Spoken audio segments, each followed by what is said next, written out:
నమస్తే. ఇన్నాళ్ళు నన్ను సపోర్ట్ చేస్తూ, ఎంకరేజ్ చేస్తూ మీ ప్రేమని నాకు అందిస్తున్న ప్రతి ఒక్కరికి కృతజ్ఞతలు. అలాగే ఈ వీడియో కూడా ఖచ్చితంగా మీకు ఉపయోగపడుతుంది. లైక్, షేర్ అండ్ సబ్స్క్రైబ్ చేసి మీ సపోర్ట్‌ని నాకు అందించండి. అలాగే ఈ వీడియో పట్ల మీకున్న అభిప్రాయాన్ని కామెంట్ సెక్షన్‌లో కామెంట్ చేసి తెలియజేయండి. ఇప్పుడు వీడియోని చూద్దాం. నమస్తే, వెల్కమ్ టు అవర్ ఛానల్. నేను పద్మిని. ప్రస్తుతంతో పాటు ప్రముఖ ఆధ్యాత్మికవేత్త, ప్రముఖ న్యూమరాలజిస్ట్, లక్ష్మీ నరసింహస్వామి ఉపాసకురాలు శ్రీమతి స్రవంతి గారు మనతో పాటు ఉన్నారు. మాట్లాడదాం. నమస్తే అక్క. నమస్తే పద్మిని. అక్క, ఒక ధర్మ సందేహం. కాళ్ళు ఊపటం అనేది వద్దు అనేది పెద్దవాళ్ళు ఎప్పుడు మనకు చెప్పేటటువంటి విషయమే. వద్దు, అలా కాళ్ళు ఊపొద్దు, మేనమామ ఇంటికి అరిష్టం అని చెప్తూ ఉంటారు. అంటే ప్రేమ ఉంటుందనో లేకపోతే ఏదో ఒక యాంగిల్ ఉంటుంది దాని కదా. సో ఇటువంటి పరిస్థితుల్లో కాళ్ళు ఊపొద్దు అని అంటారు. దీని ఓన్లీ ఇలానేనా, ఇంకేమైనా రీజన్స్ ఉన్నాయి? సైంటిఫిక్ రీజన్స్ కానీ, లేకపోతే ఆస్ట్రాలజికల్ గా కానీ, లేకపోతే మనకు వచ్చేటటువంటి ఇబ్బందులు ఏమైనా ఉంటాయా కాళ్ళు ఊపుతూ? అది రకరకాలుగా, అంటే చిన్న పిల్లలు కాళ్ళు ఊపుతున్నారంటే దట్ ఈస్ డిఫరెంట్. పెద్దవాళ్ళు కూడా ఊపుతూ కూర్చుంటారు. అసలు చూడటానికి చాలా ఇరిటేటింగ్ గా అనిపిస్తుంది కదా. ఇంకా ఆడవాళ్ళు కూడా ఆబ్వియస్ గా ఊపుతుంటే చాలా ఇరిటేటింగ్ గా, చాలా ఆరోగెంట్ గా అనిపిస్తుంది. ఏమంటుంది అక్క, శాస్త్రం ఏముంటుంది దీనికి? నేను గమనిస్తే ఎవరైతే మూన్ నెంబర్ లో ఉంటారో, డెస్టినీ నెంబర్ 2 గానీ, బర్త్ నెంబర్ 2 గానీ ఉన్న వాళ్ళు కాళ్ళు ఎక్కువగా ఊపడానికి అలవాటు ఉంటుంది. అలాగే బర్త్ నెంబర్ 8, డెస్టినీ నెంబర్ 8 ఉన్న వాళ్ళు కూడా కాళ్ళు ఊపుతూ ఉంటారు అనమాట. అంటే వాళ్ళు అది అలవాటు గాను, లేకపోతే టైం పాస్ గాను, లేకపోతే మైండ్ సెట్స్ కూడా కొన్ని డిఫరెంట్ గా ఉంటాయి అనమాట. అంటే మాకేం తక్కువ, మేము హ్యాపీగానే ఉన్నాము అన్న సైడ్లో, అంటే ఒకంత అహంకారం ఉన్నప్పుడు మాత్రమే కనపడుతుంది. అలా ఉన్న వాళ్ళకి, అంటే ఆ బర్త్ నెంబర్స్తోనూ అలాంటి ఆలోచనలు ఉన్న వాళ్ళని నేను ఎక్కువగా కాలు ఊపడం అనేది చూసాను. సో కాలు ఊపడము అనేది అంటే కూర్చొని జస్ట్ ఇట్లా మొత్తం అంతా షేక్ చేస్తూ ఉంటారు, ఒకటే కాలు, ఒక కాళ్ళు ఇలా షేక్ చేస్తూ ఉంటారు. రెండు కాళ్ళు ఇలా అడ్డంగా కూడా ఊపుతుంది. అంటే ఎప్పుడు కూడా ఏంటంటే మానసికంగా వాళ్ళు స్టేబుల్ గా లేరు అనేది మనకు తెలుసు. అంటే స్టేబుల్ గా లేరు అని అంటే వాళ్ళకి ఏమైనా మానసికంగా ఇబ్బంది ఉందా అంటే అలా కాదు. వాళ్ళు అక్కడ ఉన్నారు కానీ వాళ్ళ మనసు ఎక్కడో ఉందన్నమాట, వేవరింగ్. వాళ్ళు అక్కడ ఉన్నారు కానీ వాళ్ళ మనసు ఎక్కడో ఉంది. వాళ్ళు ఏదో ఆలోచిస్తున్నారు. అవతల వాళ్ళ ఇంట్లో ఉన్న దాని గురించి మనకేం తక్కువ లేదు, వీళ్ళకంటే మనం కాస్త ఎక్కువ పొజిషన్ లోనే ఉన్నాము అనే ఆలోచనలతో వాళ్ళు బిహేవ్ చేస్తున్నారు అని మనం చెప్పొచ్చు. అంటే ఇదంతా కూడా పర్సనాలిటీ గురించి చదువుతారు చూసావా, వాళ్ళకి బాగా తెలుస్తుంది అనమాట. ఎక్కడికన్నా వెళ్ళినప్పుడు, మీరు ఇంటర్వ్యూస్కి వెళ్ళినప్పుడు మీరు ఎలా బిహేవ్ చేయాలి, మరీ ఎక్కువగా ఒదిగి ఉన్నట్టుగా ఉండకండి, అలా అని మరీ మీకు చాలా గర్వం అన్నట్టుగా బిహేవ్ చేయకండి అని చెప్పి చాలా మనకి సజెషన్స్ ఇస్తూ ఉంటారు చూసావా. అందులో సజెషన్ మాదిరిగానే మనం కూడా చెప్పొచ్చు అనమాట, కాలు ఊపొద్దు, అవతల వాళ్ళని చాలా ఇరిటేట్ చేస్తుంది, మీ మీద మీకు అలాంటి అహంకార భావనలు లేకపోయినప్పటికీ దాన్నే ఆవిష్కరిస్తుంది ఆ అలవాటు అనేది మనం ఖచ్చితంగా చెప్పుకోవచ్చు.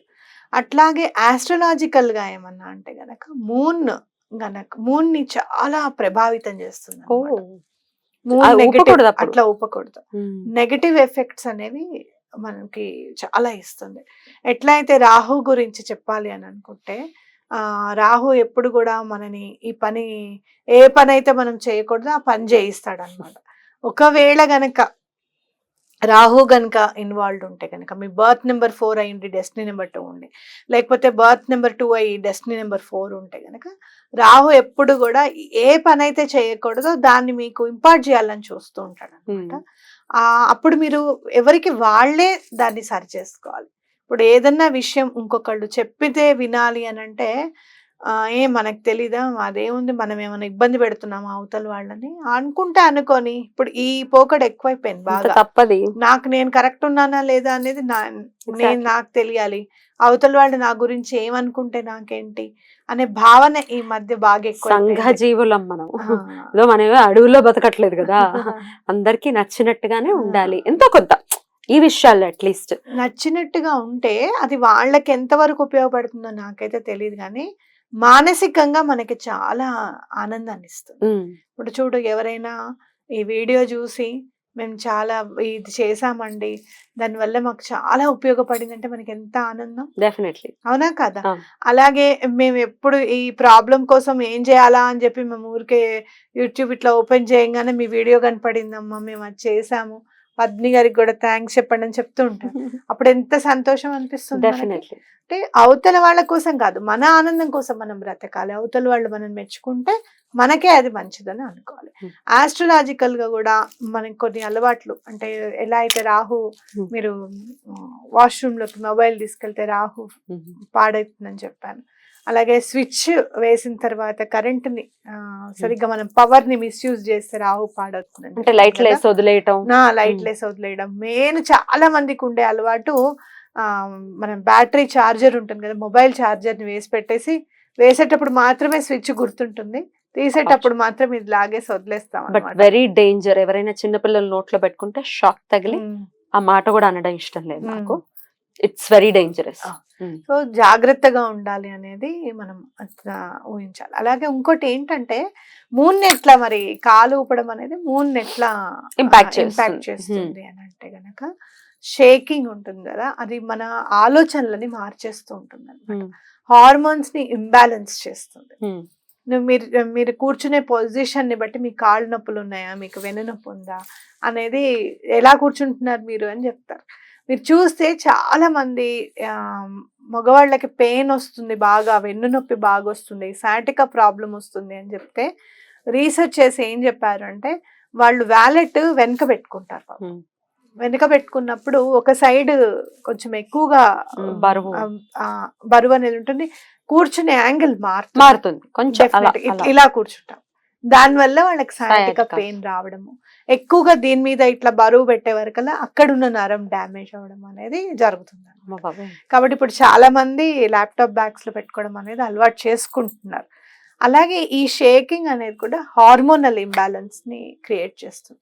ఎప్పుడైతే మీకు హార్మోనల్ ఇంబ్యాలెన్స్ అయ్యిందో అప్పుడు మూన్ సరిగ్గా లేకపోతే కూడా ఆ ప్రాబ్లం వస్తుందని మనం గుర్తుపెట్టుకోవాలన్నమాట. సో దీనివల్ల చూడండి, ఎవరెట్లా ఏమైనా పర్వాలేదు, ఎవరేం ఆలోచించుకున్నా పర్వాలేదు అంటే మెర్క్యూరీ ఇంపాక్ట్ అవుతుంది ఆ ఆలోచన వల్ల. Mercury always needs good blessings. ఎప్పుడు కూడా అవతల వాళ్ళు బ్లెస్ చేయడము, అవతల వాళ్ళు పొగడడం అనేది మెర్క్యూరీకి చాలా ఇష్టం అన్నమాట. కాబట్టి ఎప్పుడైతే మనము ఇది ఊపొద్దు అనుకున్నప్పుడు ఆ దానికి వెళ్తామో మెర్క్యూరీ పాడవుతుంది. మూను మెర్క్యూరీ పాడవుతే ఏమవుతుంది అని అంటే, కేతువుకి మంచి ఆహారం అవుతుంది, మంచి ఫీడ్ దొరుకుతుంది అనమాట. ఇంకా ఎందుకనంటే వైరల్ చేసేయడానికి. మీరు చూడండి, బిహైండ్ ద సీన్స్ ఎవరైతే ఉంటారో, బిహైండ్ ద సీన్స్ ఉన్నారు అని అంటే రాహు నెంబర్స్ ఉంటారు. అంటే కెమెరామ్యాన్స్ కానివ్వండి, లేదు అంటే గనక ఇంకా మనం బాగా ఎంటర్టైన్ అవుతామంట అనమాట. ఫోటోగ్రాఫర్స్, కెమెరామ్యాన్స్, ఏదైనా వీడియోలు బాగా తీస్తారు, ఇంకోటి డైరెక్టర్స్, వీళ్ళందరూ కూడా, వాళ్ళందరూ కనుక ఇవి సరిగ్గా ఫాలో అవుతాయి, వాళ్ళ మీద ఎటువంటి నెగటివ్ రాహు ఇంపాక్ట్ ఉండదు. ఎవరేమనుకున్నా పర్వాలేదు. అంటే కేతు ఏం చేస్తుంది అంటే దగ్గర ఉన్న దాన్ని గుర్తించనివ్వదు, ఆ ప్రాబ్లం గుర్తించనివ్వదు. దూరం వెళ్ళిన తర్వాత అయ్యో ఆ ప్రాబ్లం ఉంది కదా అనేది మనకి గుర్తుకొస్తుంది. సో డెఫినెట్ గా ఇవన్నీ జాగ్రత్తగా పెట్టుకోవాలి. అండ్ మన బిహేవియర్ అనేది, మన ఆలోచనల అవుట్పుట్ అనేది ఎప్పుడు కూడా కరెక్ట్ గా ఉండాలి, అవతల వాళ్ళని గౌరవించాలనేది మనం గుర్తుపెట్టుకోవాలి. రైట్ అక్క, చాలా బ్యూటిఫుల్ గా ఎక్స్ప్లెయిన్ చేశారు. ఇటువంటి ధర్మ సందేహాలు ఇంకా మీకు ఏమైనా ఉంటే వాటి గురించి తెలుసుకోవాలి అనుకుంటే కమెంట్ సెక్షన్ లో ఖచ్చితంగా కమెంట్ చేయండి. ఇంకా ఎవరైనా ఆధ్యాత్మికంగా ఎదగాలి అనుకుంటే కూడా మూన్ హెల్ప్ చాలా అన్నమాట. ఎందుకంటే యూనివర్స్ లో ఒక భాగం కాబట్టి, కనిపించే ప్రత్యక్ష దైవాల్లో సూర్యుడు, చంద్రుడు, తారలు ఏవైతే ఉన్నాయో, అలాగే మా చంద్రుడు కూడా మంచి పొజిషన్ ఉంటుంది కదా ఆయనకు కూడా. కాబట్టి ఆయన మనకి ఆధ్యాత్మికంగా లా ఆఫ్ మేనిఫెస్టేషన్ కానీ ఇలాంటివన్నిట్లోనూ మనకి ఛాన్స్ దొరకాలి, మంచిగా అంటే ఏదైనా సరే మనం సాధించగలగాలి అని అనుకుంటే గనక మూన్ ఇంపాక్ట్ చాలా ఉంటుంది. కెమెరామెన్ కూడా ఊపుతూ కూర్చున్నాడు అక్క, నీ గురించే చెప్తున్నా అని చెప్తున్నా. వాళ్ళే జాగ్రత్తగా ఉండాలి, కెమెరామెన్సే విను. నేను ఫస్ట్ వ్యూవర్ అయితే నువ్వు సెకండ్ వ్యూవర్, అంతే కదా. స్టూడియోలో ఫస్ట్ నేను వింటా. ఓకే, ఎనీవేస్, కాళ్ళు ఊపడం అనేది మంచి పద్ధతి కాదు, దానివల్ల చాలా ఇంపాక్ట్స్ ఉంటాయి కాబట్టి వద్దు. రైట్ అక్క, careful, definitely let's be also. Right అక్క, థ్యాంక్ యూ, నమస్తే. నమస్తే.